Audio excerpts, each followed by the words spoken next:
chick will go and get fed, and only then, once the older chick is filled, does the younger chick get fed. But the end result of this, as far as human activity, is that if the parents end up spending too much time worrying about what a boat is going to do, that younger chick may not get enough food. And we did have this happen here on Squam a couple years back, where I was getting a lot of reports. Yep, the one chick is up on the back now. Other chick is holding back there, hanging back, and the adult still has the fish, which I think it's decided it's going to eat itself. But we did have this happen here on Squam a few years ago, where I was getting a lot of reports of, oh, and now the loon's getting into a little bathing there. You see how it's flapping the wings and spraying up the water there. Sometimes you may see wing flap there, just shaking the feathers out. You may sometimes, like, okay, what he just did there, you saw him rubbing his head across its back. The loons have an oil gland right at the base of their tail. They're in the water right now.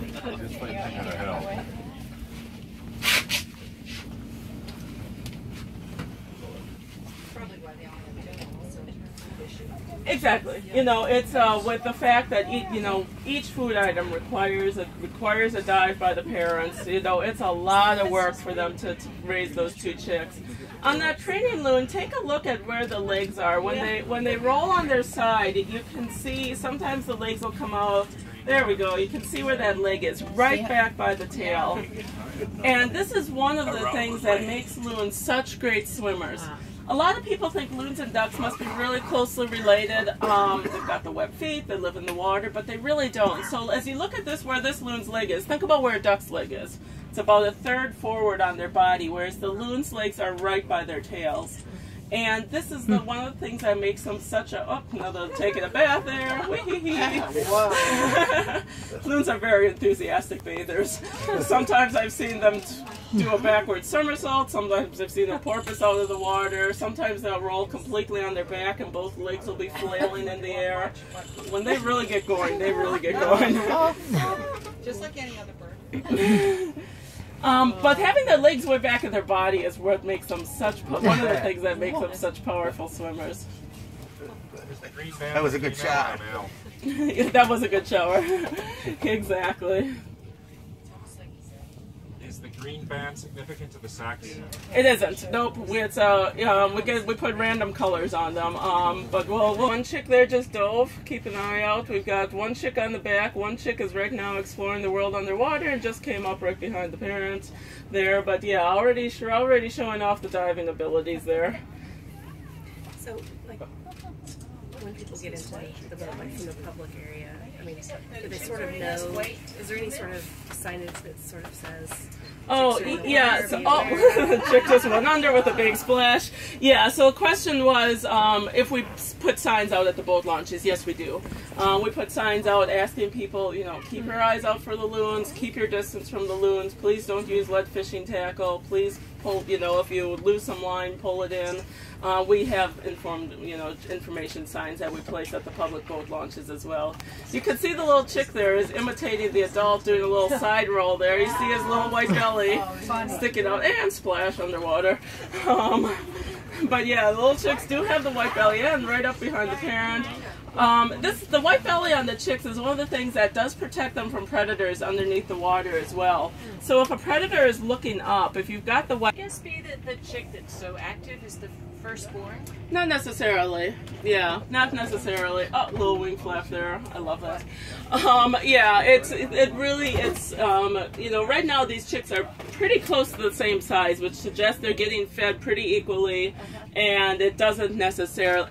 It can be funny how much of a blatant quote-unquote personality difference, if you will, there is between the chicks.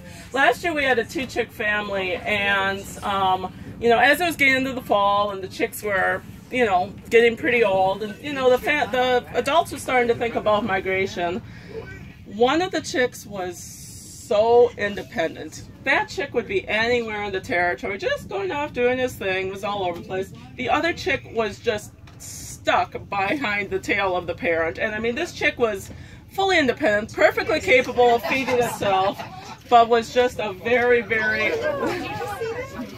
very, very clingy little chick. So they definitely do have different personalities, if you will. So how big is this fair's territory? Yeah, so this, Change from year to year?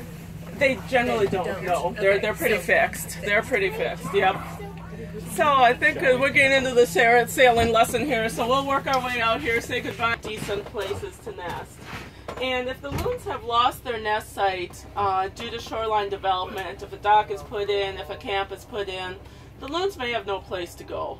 Back on their body, they've sacrificed their ability to walk. Because they're so adapted for swimming, they've essentially given up walking. Once again, very different from the ducks who can waddle around. So as a result, the loons do need to nest right at the very edge of the shoreline. This makes them very subject to changes in the water level. So rising water levels can flood the nests out. Dropping water levels, the loons may be forced to abandon that nest because they simply can't walk to get there. Word loon is actually from a Scandinavian word that means lame. So loons, big turtles, and the big fish. Around 8 to 10 weeks old is when I stopped worrying about other loon intrusions, at least as far as the chicks go. What about eagles? Eagles, 8 to 10 weeks for them as well. But, you know, there's always the worry about the boat collision. So, yeah, it really never ends until they leave for the ocean. And on Squam,